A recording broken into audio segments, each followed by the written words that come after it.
Saint an society చెందిన సిస్టర్ని.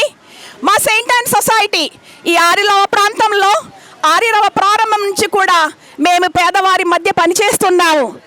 మా స్కూల్ ద్వారా, హాస్పిటల్ ద్వారా, డి అడిక్షన్ సెంటర్ ద్వారా, మహిళా సంఘాల ద్వారా యువత కోసం, మహిళల కోసం ఎన్నో కార్యక్రమాలు చేపడుతున్నాము.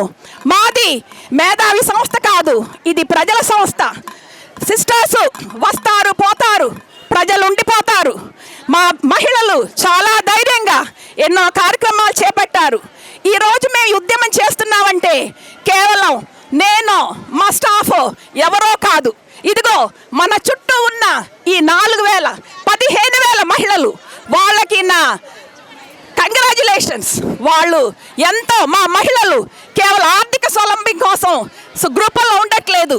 పేదవాళ్ళకి సహాయం, లీగల్ సమస్య ఉన్న వాళ్ళకి మీడియేషన్, మరి ముఖ్యంగా ఇటువంటి సంఘంలో సమస్యలు ఉంటే మనం చేద్దాం, మన నడుము బిగించుతాం, మనం ఏమన్నా చేద్దాం అని మా మహిళలు అందరూ కూడా పూనుకున్నారు. ఈరోజు ఇంత జన ప్రభావం ఉందంటే ఇది మా మహిళలు ఎంత ధైర్యంగా, ఎంత సాహసంగా ముందుకు వచ్చారో మీకు అర్థమవుతుంది. ఇదిగో మేమున్నాం, మేము ఈ శత్రువుని పారదోలడానికి మేమున్నాం అని మా మహిళలు ముందుకు వస్తున్నారు. మా సంస్థ ముందుకు వస్తుంది. మేము ఈ డ్రగ్స్ మహమ్మారిని తొలగించాలని దీనికి సంబంధించిన అధికారులు ఖచ్చితంగా చర్యలు తీస్తున్నారు. ఇంకెక్కువ చర్యలు తీసుకొని మన యువతని, మన కుటుంబాలని కాపాడదాం.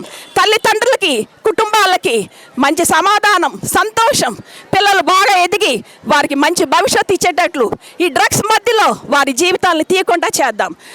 అరికడదాం.